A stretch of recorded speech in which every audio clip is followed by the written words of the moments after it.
NEET 2025ന്റെ result വന്നതിന് ശേഷം എല്ലാവരും ചർച്ച ചെയ്യുന്ന ഒരു സാധനമാണ് ഏതൊക്കെ മാർക്കിന് ഏതെല്ലാം റാങ്ക് വന്നിട്ടുണ്ട് എന്നുള്ള കാര്യങ്ങൾ. കേരള റാങ്ക് നമുക്ക് ഇതുവരെ അവൈലബിൾ ആയിട്ടില്ല. പക്ഷേ കേരള റാങ്കിന്റെ ഏകദേശം ഒരു പ്രഡിക്ഷൻ അല്ലെങ്കിൽ ഏകദേശം ഒരു ധാരണ കൂടി നമുക്ക് ഉണ്ടാക്കിയെടുക്കാൻ വേണ്ടി പറ്റും. ഇതിനെ ബേസ് ചെയ്തിട്ട് കട്ട് ഓഫിനെ പറ്റിയിട്ട് ഒരു ധാരണ ഉണ്ടാക്കാൻ, ഒരു ഇനീഷ്യൽ ധാരണ ഉണ്ടാക്കാനും കൂടി നമ്മളെ സഹായിക്കുന്നുണ്ടാവും എന്നുള്ളതാണ്. സോ ഇന്നത്തെ ഈ വീഡിയോയുടെ ഉദ്ദേശം എന്താണെന്ന് വെച്ചാൽ റാങ്ക് വേഴ്സസ് എത്ര മാർക്കായിരിക്കും വരുന്നുണ്ടാവുക, ഇത് അനുസരിച്ചിട്ട് എങ്ങനെയായിരിക്കും ഏകദേശം കേരള റാങ്ക് വരുന്നുണ്ടാവുക, അത് ബേസ് ചെയ്തിട്ട് ഏകദേശം കട്ട് ഓഫ് എങ്ങനെയായിരിക്കും എന്നുള്ളതാണ്. അപ്പോൾ നിങ്ങൾ വ്യത്യസ്തമായിട്ടുള്ള കോഴ്സുകൾ അല്ലെങ്കിൽ വ്യത്യസ്തമായിട്ട് സ്ട്രീമുകൾ ആഗ്രഹിക്കുന്ന ആളുകളുണ്ടാവും. അപ്പോൾ എല്ലാവരും ഒരു ജനറൽ ആയിട്ടുള്ളൊരു അവബോധം ഉണ്ടാക്കിയെടുക്കുക എന്നുള്ളത് വളരെ മാൻഡേറ്ററി ആയിട്ടുള്ള കാര്യമായതുകൊണ്ട് നമുക്ക് വീഡിയോയിലേക്ക് പോകാം. സോ വീഡിയോൻ്റെ ഡീറ്റെയിലേക്ക് പോകുമ്പോൾ തീർച്ചയായിട്ടും എനിക്ക് നമ്മുടെ റൈറ്റിംഗ് ബോർഡ് ആവശ്യമുണ്ട്. നമ്മൾ എഴുതി തന്നെ മുന്നോട്ട് പോകാം എന്നുള്ളതാണ് പറയാനുള്ള കാര്യം. സോ ഓൾ ഇന്ത്യ റാങ്ക് 1 നിങ്ങൾക്ക് എല്ലാവർക്കും അറിയുന്നത് പോലെ 686 മാർക്ക് മേടിച്ചിട്ട് അതിമിടുക്കനായിരിക്കണം എന്നുള്ളതാണ് അതിനകത്ത് മനസ്സിലാക്കാനുള്ളൊരു കാര്യം. കാരണം വളരെ അപ്രതീക്ഷിതമായ പേപ്പറായിരുന്നു. അത് വളരെ ഡിഫിക്കൽട്ട് പേപ്പർ എന്നുള്ളതിനേക്കാൾ നമുക്ക് കുറച്ചും കൂടി പറയാനൊക്കെ ഇഷ്ടമുള്ളൊരു സാധനം എന്ന് വെച്ചാൽ ഭയങ്കര അപ്രതീക്ഷിതമായിട്ടുള്ള, നമ്മൾ വിചാരിക്കാത്ത പോലത്തെ ഒരു പേപ്പറായിരുന്നു എന്നുള്ളതാണ് അവിടെ പറയാനുള്ളൊരു കാര്യം. അപ്പോൾ എന്നിട്ടും അത്രയും മാർക്ക് കിട്ടിയിട്ടുണ്ടെങ്കിൽ വളരെ മിടുക്കനായിട്ടുള്ള കുട്ടിയായിരിക്കും എന്നുള്ളതാണ് പറയാനുള്ളത്. നമുക്ക് ഇനി മുന്നോട്ടേക്ക് പോകുന്ന സമയത്ത് നമുക്ക് ഏറ്റവും കൂടുതൽ ശ്രദ്ധിക്കാനുള്ള 2-3 കാര്യങ്ങൾ എന്ന് പറഞ്ഞു കഴിഞ്ഞാൽ, എത്ര മാർക്കിനാണ് 650 സ്കോർ ചെയ്തൊരു കുട്ടിക്ക് എത്രയാണ് റാങ്ക് വന്നതെന്നുള്ളതാണ്. It's almost 73, 73. ഒരേ മാർക്കിൽ തന്നെ മൾട്ടിപ്പിൾ കുട്ടികൾ ഉണ്ടാവുന്നത് കൊണ്ട് ചെറിയ വ്യത്യാസം ഉണ്ടാവും. പക്ഷെ നമുക്കൊരു ഏകദേശം മനസ്സിലായി 70-75 കുട്ടികളൊക്കെയാണ് എന്ത് ചെയ്തിട്ടുള്ളത് 650 മാർക്കിലേക്ക് എത്തിയപ്പോഴത്തേക്കും റാങ്ക് ഏകദേശം വന്നിട്ടുള്ളത് എന്നുള്ള കാര്യം നമുക്ക് മനസ്സിലാക്കാൻ വേണ്ടി പറ്റും.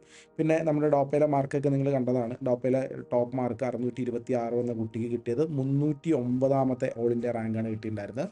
പ്രോബബ്ലി ആ കുട്ടിക്ക് ഡൽഹി എയിംസിൽ അഡ്മിഷൻ കിട്ടുമായിരിക്കും എന്ന് വിചാരിക്കാം. നമുക്ക് നോക്കാം ആ കുട്ടിയുടെ ഒ.ബി.സി റിസർവേഷനും കൂടി അപ്ലൈ ചെയ്ത് കഴിഞ്ഞ ശേഷം എന്തായിരിക്കും എന്നുള്ളൊരു കാര്യം. ഇനി അതിന് ശേഷത്തേക്ക് നമ്മൾ നോക്കുമ്പോൾ ഏറ്റവും പ്രധാനമായിട്ട് നമുക്ക് മനസ്സിലാവുന്നത് 600 എന്നുള്ള ആ ഒരു മാർക്ക്. 600 ഒരു നല്ല ലാൻഡ് മാർക്കാണ് നമുക്ക് മനസ്സിലാവുന്നത്. 600 കുട്ടിയുടെ റാങ്ക് വന്നത് ഏകദേശം 1300 അല്ലെങ്കിൽ 1400 എന്നുള്ള രൂപത്തിലാണ് വന്നിട്ടുണ്ടാവുക. 600 മാർക്ക് എന്നുള്ള സാധനം. തൊട്ട് താഴേക്ക് നോക്കുമ്പോൾ 550 മാർക്കിന് കറസ്പോണ്ടിങ് ആയിട്ട് വന്നിട്ടുള്ള റാങ്ക് എന്ന് പറഞ്ഞാൽ 12,200 എന്നുള്ളതാണ് അവിടെ വന്നിട്ടുള്ള സാധനം. 12,200 അവിടെ വന്നിട്ടുള്ളൊരു സ്കോർ. ഇനി അതിൻ്റെ താഴേക്ക് നമുക്കറിയാം വളരെ പ്രധാനപ്പെട്ട ഒരു മാർക്കാണ് 530 വന്നത് 25,000 എന്നുള്ള ഒരു റാങ്കാണ് വന്നിട്ടുള്ളത്. 25,000 ആൻഡ് 500ലേക്ക് എത്തിയപ്പോഴത്തേക്കും 500 എന്നുള്ള ആ ഒരു സ്കോറിലേക്ക് എത്തിക്കഴിഞ്ഞപ്പോഴത്തേക്കും ടോട്ടൽ റാങ്ക് പോയി നിന്ന സ്ഥലം എന്ന് പറഞ്ഞാൽ ഏകദേശം 52,000 എന്നുള്ളൊരു സ്കോറിലേക്കാണ് പോയത്. There is A huge difference ഉണ്ടായിട്ടുണ്ട്. എസ്പെഷ്യലി നമ്മൾ പറയുകയാണെങ്കിൽ ഈ ഒരു ഭാഗത്തേക്ക് വരെ നമുക്ക് 550 വരെ 12,000 ആളെ ഉണ്ടായിരുന്നുള്ളൂ എങ്കിൽ അടുത്ത 20 റാങ്കിൽ 25,000 ആയി മാറിയിട്ടുണ്ട്. അടുത്ത 20 മാർക്കിൽ അത് 50,000 ആയിട്ട് മാറിയിട്ടുണ്ട് എന്നുള്ളതാണ്. സോ കൂടുതൽ പ്രോബബിലിറ്റി ഉണ്ടായിരുന്ന അല്ലെങ്കിൽ കൂടുതൽ ആൾക്കാർ വന്ന ഏരിയ ഇതാണ് എന്നുള്ളതാണ് നമുക്ക് പറയാൻ വേണ്ടി പറ്റുന്നുണ്ടാവുക. നമുക്ക് ഇതിനകത്ത് വളരെ 2 മാർക്കുകൾ വളരെ പ്രധാനപ്പെട്ട മാർക്കുകളാണ്. MBBS അഡ്മിഷനെ പറ്റിയിട്ട് ആലോചിച്ച് നോക്കുന്ന സമയത്ത് 2 മാർക്കുകൾ, ഒരു സ്കോർ കൂടിയുണ്ട്. ആ സ്കോർ കൂടി നിങ്ങളിലേക്ക് ഞാൻ എന്ത് ചെയ്യാം, ഇവിടെ എഴുതി തന്നെ ഇടാൻ വേണ്ടി പറ്റും. ആ രണ്ടാമത്തെ സ്കോർ നമ്മൾ വളരെ കൃത്യമായിട്ട് നമ്മൾ നോക്കുന്ന അടുത്ത ഒരു സ്കോർ എന്ന് പറഞ്ഞു കഴിഞ്ഞാൽ നിങ്ങൾക്ക് അറിയേണ്ട അല്ലെങ്കിൽ എല്ലാവരും ചിന്തിക്കുന്ന ഒരു സ്കോറാണ് 450 എന്ന് പറയുന്ന സ്കോർ. 450 എന്ന് പറയുന്ന സ്കോറിന് നമുക്ക് വന്നിട്ടുള്ള സാധനം എന്ന് പറഞ്ഞാൽ 1,18,000 അവിടെ വന്നിട്ടുള്ള റാങ്ക്. 1,18,000 വന്നിട്ടുള്ളത്. അപ്പോൾ അതിൻ്റെ കൃത്യം എക്സാക്ട്ലി നോക്കുകയാണെങ്കിൽ ഒരു 460 മാർക്ക് ആ ഒരു പ്രദേശത്തേക്കായിരിക്കും വരുന്നുണ്ടാവുക. ഇതിന് ഏറ്റവും കൂടുതൽ നമുക്കിങ്ങനെ എല്ലാവർക്കും ആകാംക്ഷ ഉണ്ടാവുന്ന ഒരു സാധനം എന്ന് പറഞ്ഞാൽ what will be the Kerala rank എന്നുള്ളതാണ് ഒരു സാധനം, ഒരു സംഗതി ചോദിക്കുന്നുണ്ടാവുക. അപ്പോൾ ഇനീഷ്യലി ഈ പറയുന്ന 600 എന്നൊക്കെ പറയുന്ന ഈ ഓരോ സ്ഥലത്തും നമ്മളിപ്പോൾ ഇനീഷ്യൽ 650, 626 കഴിഞ്ഞ് കഴിഞ്ഞാൽ ഈ ഓരോ ഭാഗത്തും കിട്ടുന്ന കേരള റാങ്ക് നമ്മളെ ഓൾ ഇന്ത്യ റാങ്കിൻ്റെ 10-1 എന്നാണ് പറയുക. എന്ന് പറഞ്ഞാൽ നമ്മുടെ കേരള റാങ്കിൻ്റെ 10 ഇരട്ടിയാണ് ഓൾ ഇന്ത്യ റാങ്ക്. ഒരു അപ്രോക്സിമേഷൻ കഴിഞ്ഞ വർഷങ്ങളിലൊക്കെ നടന്ന ട്രെൻഡുകൾ വെച്ചിട്ടാണ് നമ്മൾ പറയുന്നുണ്ടാവുക. എസ്പെഷ്യലി ഒരു ഡിഫിക്കൽട്ട് എക്സാം ഒക്കെ വരുന്ന സമയത്ത് നമ്മുടെ കേരളത്തിലെ കുട്ടികൾ അങ്ങനെയാണ് ഓൾ ഇന്ത്യയിലെ കുട്ടികളായിട്ട് കോമ്പീറ്റ് ചെയ്യാറുള്ളത് എന്നുള്ളത്. അത് വെച്ചിട്ട് നോക്കുകയാണെങ്കിൽ ഇവിടേക്ക് വരുമ്പോഴത്തേക്കും നമ്മുടെ കേരള റാങ്ക് ഏകദേശം വരുന്നത് ഏകദേശം 130 എന്നുള്ളൊരു കാര്യം. ഒരു സിംഗിൾ നമ്പർ എടുക്കുകയാണെങ്കിൽ 130 എന്ന് എടുക്കാം. 130ൻ്റെ അപ്പുറത്തേക്കും ഇപ്പുറത്തേക്കും ചെറിയൊരു വ്യത്യാസത്തിലായിരിക്കും റാങ്ക് വരുന്നുണ്ടാവുക. ഇവിടെ 12,000 എന്ന് പറയുന്ന റാങ്ക് വരുമ്പോഴത്തേക്കും കേരള റാങ്ക് ഏകദേശം 1,200 എന്ന് പറയുന്ന നമ്പറിലേക്കാണ് പോകുന്നുണ്ടാവുക.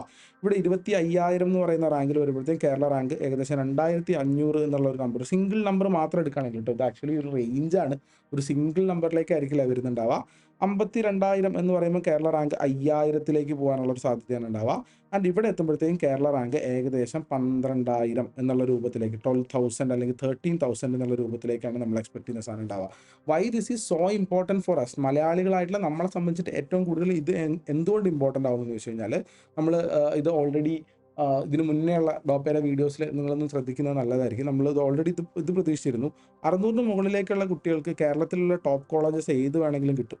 ഏത് വേണമെങ്കിലും കിട്ടും. നമ്മുടെ കാലിക്കട്ടോ അല്ലെങ്കിൽ ട്രിവാൻഡ്രോ അതുപോലെ തന്നെ സെൻട്രൽ ഇൻസ്റ്റിറ്റ്യൂട്ടുകൾ ഡൽഹി എയിംസിലൊക്കെ പോരുന്ന സാധനങ്ങളാണ്. കാരണം എയിംസിലേക്കൊക്കെയുള്ള ഒരു കട്ട് ഓഫ് മാർക്ക് എന്ന് പറഞ്ഞു കഴിഞ്ഞാൽ നമുക്ക് കഴിഞ്ഞ വർഷങ്ങളിലൊക്കെ നോക്കുമ്പോൾ എയിംസ് 2 തരത്തിൽ അല്ലെങ്കിൽ 3 തരത്തിലുള്ള എയിംസ് ഉണ്ട്. എയിംസിനെ പറ്റി വിശദമായിട്ട് ചെയ്യാൻ വേണ്ടി പറ്റും.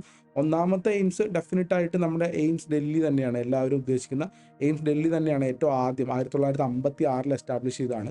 അതിനുശേഷം 2014 എസ്റ്റാബ്ലിഷ് ചെയ്തിട്ടുള്ള അത് നമുക്ക് പറയാൻ വേണ്ടി ഒരു ഫേസ് 1 എയിംസ് എസ്റ്റാബ്ലിഷ്മെന്റ് എന്ന് പറയുന്ന ഒരു സ്ഥലങ്ങളുണ്ട്. ടോപ്പ് മോസ്റ്റ് ഇപ്പോൾ ഒരു സൂപ്പർ സ്റ്റാർ എയിംസ് ഡൽഹി തന്നെയാണ്.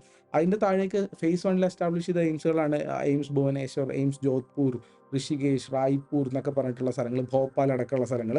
അവിടേക്ക് വേണ്ട ഒരു കട്ട് ഓഫ് റാങ്കാണ് ഏകദേശം 2000 എന്ന് പറയുന്ന ഒരു സാധനം വരുന്നുണ്ട്. 2000-നുള്ളിലുള്ള കുട്ടികൾക്ക് ഈ പറയുന്ന ഫേസ് 1 എസ്റ്റാബ്ലിഷ് ചെയ്ത ഒരു 12 കൊല്ലമായിട്ടുള്ള എയിംസുകളിലേക്ക് ആ കുട്ടികൾക്ക് അഡ്മിഷൻ കിട്ടാറുണ്ട്. ഇനി രണ്ടാം ഘട്ടത്തിൽ വന്നിട്ടുള്ള എയിംസുകൾ, ആ എയിംസുകളിലേക്ക് വരുമ്പം ഒരു 3500 വരെയുള്ള സമയത്തായിരിക്കും. ഇനി ലാസ്റ്റിൽ വന്ന എയിംസുകളുണ്ട്. ഇപ്പോൾ ലൈക്ക് എയിംസ് ബിബി നഗർ, എയിംസ് മധുരൈ, എയിംസ് കല്യാണി പോലെയുള്ള സ്ഥലങ്ങളുണ്ട്. അതിലേക്ക് വരാൻ വേണ്ടിയിട്ട് നമുക്ക് വേണ്ടി വരുന്നത് ഒരു 4500 അല്ലെങ്കിൽ 5000 എന്നൊക്കെയാണ് വേണ്ടി വരുന്നുണ്ടാവുക.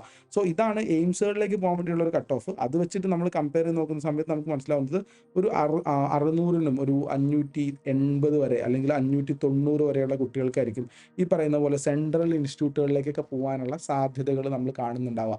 നമ്മൾ ആലോചിച്ച് നോക്കുക. ഇനി ഒരു റിക്വസ്റ്റ് ഉള്ള സാധനം എന്താണെന്ന് വെച്ചാൽ, ഇപ്പോൾ സെൻട്രൽ ഇൻസ്റ്റിറ്റ്യൂട്ടിൽ പോകണമെന്ന് ആഗ്രഹിക്കുന്ന കുട്ടികളുണ്ടെങ്കിൽ യു ഗോ സെൻട്രൽ ഇൻസ്റ്റിറ്റ്യൂട്ട്. 2 മെച്ചങ്ങളാണ്. ഒന്നത് നല്ല ഇൻസ്റ്റിറ്റ്യൂട്ടാണ്. രണ്ടാമത്തെ കാര്യം കേരളത്തിലുള്ള മറ്റൊരു കുട്ടിക്ക് നിങ്ങളുടെ ഒരു സീറ്റ് അവിടെ ഓപ്പൺ ആയി വരും എന്നുള്ളൊരു സാധ്യത കൂടി ഉണ്ട് എന്നുള്ളതാണ്. സോ യു ക്യാൻ കൺസിഡർ, നിങ്ങൾക്ക് ഈ ഒരു കാര്യങ്ങളൊക്കെ കൺസിഡർ ചെയ്തിട്ട് okay I'm ready to go central institute, I will go central institute നിങ്ങൾക്ക് തീരുമാനിക്കാം. നിങ്ങളുടെ ചോയ്സ് ആയിട്ട് വരുന്ന സാധനമാണ്.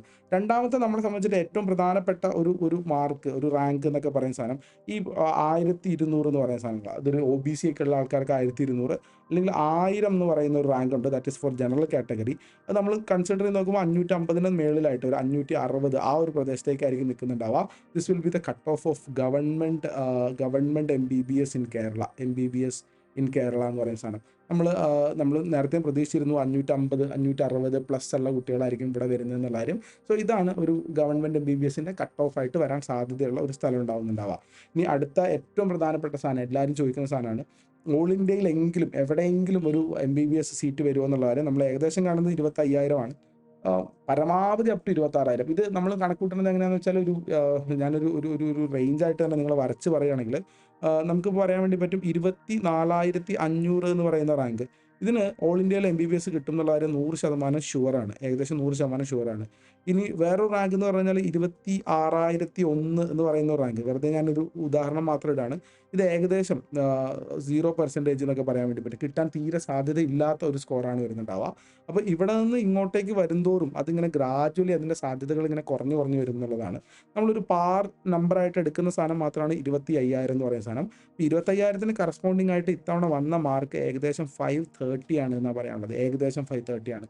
So this will B almost all India cut off. നമ്മൾ തുടക്കം മുതലേ സംശയങ്ങൾ പ്രകടിപ്പിച്ചിരുന്നു. കാരണം പല ഇൻസ്റ്റിറ്റ്യൂട്ടുകളും 490 ആയേക്കാം എന്നൊക്കെ പറയുന്നത് കേൾക്കുന്ന സമയത്ത് നമുക്ക് ഡൗട്ട് തോന്നിയിട്ടുണ്ടായിരുന്നു, why they are telling so എന്നുള്ള കാര്യം. ബട്ട് ആക്ച്വലി ഇതൊരു എക്സാമിൻ്റെ പാറ്റേണിൽ അതിൻ്റെ ഒരു ഡിഫിക്കൽട്ടി ലെവൽ നോക്കിയിട്ട് തന്നെയാണ് ഈ പറയുന്ന സാധനങ്ങൾ നടന്നിട്ടുള്ളതെന്നാണ് പറയാനുള്ളത്. So this will B that almost cut off എന്നുള്ളൊരു കാര്യത്തിൽ വിചാരിക്കുന്നത്. നിങ്ങളാരും ഇതാരെയും ഉപദ്രവിക്കാനോ ആരെയും ഇങ്ങനെ ഡിസ്ഹർട്ടൻഡ് ആക്കാനൊന്നും അല്ല കേട്ടോ, നമുക്കൊരു ധാരണ കിട്ടാൻ വേണ്ടിയിട്ടാണ്. ഈ പ്രദേശത്തേക്ക് കേരള റാങ്ക് ഏകദേശം 2500 വരുന്നുണ്ടാവുക. ഇപ്പോൾ സെൽഫ് ഫിനാൻസിങ് കോളേജുകളൊക്കെ ആണെങ്കിൽ കേരളത്തിലെ ഏറ്റവും ക്രീം ലെയർ സെൽഫ് ഫിനാൻസിങ് കോളേജുകൾ, ഇപ്പോൾ അമല മെഡിക്കൽ കോളേജ് അല്ലെങ്കിൽ ജൂബിലി മെഡിക്കൽ കോളേജ് പോലുള്ള ക്രീം ലെയർ സെൽഫ് ഫിനാൻസിങ് കോളേജുകൾ വരാൻ സാധ്യതയുള്ള സ്ഥലം. ഇനി അതിനുശേഷം നോക്കുകയാണെങ്കിൽ ഇവിടെ എത്തുമ്പോഴത്തേക്കും ഒരു 450+ മാർക്കിലേക്ക് പോകുമ്പോഴേക്കും ഇതും അധികം ആളുകൾ ഉറ്റുനോക്കുന്ന സ്ഥലമാണ്. This will be the end of self financing medical colleges. കേരളത്തിലേക്ക് വരുന്ന ഏകദേശം സെൽഫ് ഫിനാൻസിങ് മെഡിക്കൽ കോളേജുകളുടെ എൻഡ് ഏകദേശം ഈ പ്രദേശത്തിലേക്കായിരിക്കും എന്നുള്ളതാണ് പറയാനുള്ള കാര്യം. So let see what will happen എന്നുള്ള കാര്യം. ഇതൊക്കെ നമുക്ക് വരാൻ വേണ്ടിയിട്ട് അടുത്ത ചെയ്യാനുള്ള കാര്യം എന്താണെന്ന് വെച്ചാൽ we have to get the Kerala rank list. Kerala rank list വരിക എന്നുള്ളൊരു കാര്യമുണ്ട്. കേരള റാങ്ക് ലിസ്റ്റ് എങ്ങനെയാണ് വരിക എന്ന് വെച്ച് കഴിഞ്ഞാൽ സിയുടെ ഭാഗത്തു നിന്ന് ഒരു നോട്ടിഫിക്കേഷൻ വരാനുണ്ട്. ആ നോട്ടിഫിക്കേഷനിൽ കയറി നമ്മുടെ സ്കോർ ലിങ്ക് ചെയ്യുന്ന സമയത്ത് മാത്രമാണ് ഈ സാധനം വരാനുള്ളത് എന്നുള്ളതാണ്. സോ ഐ ഹോപ്പ് എല്ലാവരും അത് കൃത്യമായിട്ട് ചെയ്യും. അത് മറന്നൊന്നും പോയില്ല എന്നുള്ള കാര്യം വിചാരിക്കുന്നു. എന്തായാലും നിർബന്ധമായിട്ടും മസ്റ്റ് ഡു ആണ് കേരള റാങ്ക് ലിസ്റ്റിന് വേണ്ടിയിട്ട് സിയുടെ കാര്യത്തിൽ നമ്മൾ പോയിട്ട് അപ്ലൈ ചെയ്യാന്നുള്ള കാര്യം. കേരള റാങ്ക് ലിസ്റ്റ് വരുമ്പോഴാണ് കുറച്ചും കൂടി വ്യക്തമായിട്ടുള്ള കട്ട് ഓഫ് കാര്യങ്ങളോ പറയാൻ വേണ്ടി പറ്റുന്നുണ്ടാവുക. വളരെ ബോൾഡായിട്ട് വളരെ സ്ട്രോങ് ആയിട്ടുള്ള ഡിസിഷൻസ് എടുക്കുക. ഡിസിഷൻസ് എടുക്കാൻ വേണ്ടിയിട്ട് നമ്മളും സഹായിക്കാം. നീറ്റ് കോണിൻ്റെ വിവരങ്ങളൊക്കെ മുന്നുള്ള വീഡിയോകളിൽ പറഞ്ഞിട്ടുണ്ടാവുമല്ലോ. ജൂൺ 19-ാം തീയതിയാണ് നിങ്ങൾക്ക് കാലിക്കറ്റിലേക്ക് വരാം. ഡിസിഷൻ മേക്കിങ്ങിലൊക്കെ നമ്മളും കൂടി പാർട്ടാവാം. അല്ലെങ്കിൽ നമ്മുടെ ഭാഗത്തു നിന്നുള്ള സജഷൻസും കൂടി എടുക്കാൻ പറ്റും. ഏത് കോളേജ് എടുക്കണം, ഏത് കോളേജ് എടുക്കരുത്, എങ്ങനെ പോകണം എന്നുള്ള കാര്യങ്ങളൊക്കെ നമ്മൾ ഡീറ്റെയിൽ ആയിട്ട് തന്നെ ചർച്ച ചെയ്യാൻ വേണ്ടി പറ്റും. സോ ഈ വീഡിയോയുടെ പർപ്പസ് സ്കോർ, റാങ്ക്, അത് വെച്ചിട്ടുള്ള കേരള റാങ്കിൻ്റെ ഒരു പോസിബിലിറ്റി, ഏകദേശം സീറ്റിൻ്റെ പോസിബിലിറ്റി ഒക്കെ പറയലായിരുന്നു.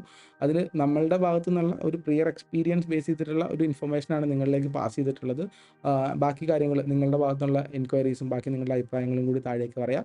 വളരെ സ്ട്രോങ് ആയിട്ട്, വളരെ ഹാപ്പി ആയിട്ട്, നല്ല ബോൾഡായിട്ട് ഡിസിഷൻസ് എടുക്കുക. ഡിസിഷൻസിൽ മുന്നോട്ട് പോവുക. ജീവിതത്തിൽ വിജയം MBBS മാത്രമല്ല, അല്ലെങ്കിൽ MBBS കൊണ്ട് മാത്രം വിജയിക്കില്ല എന്നുള്ളൊരു കാര്യം നമ്മൾ മനസ്സിലാക്കി വെക്കുക.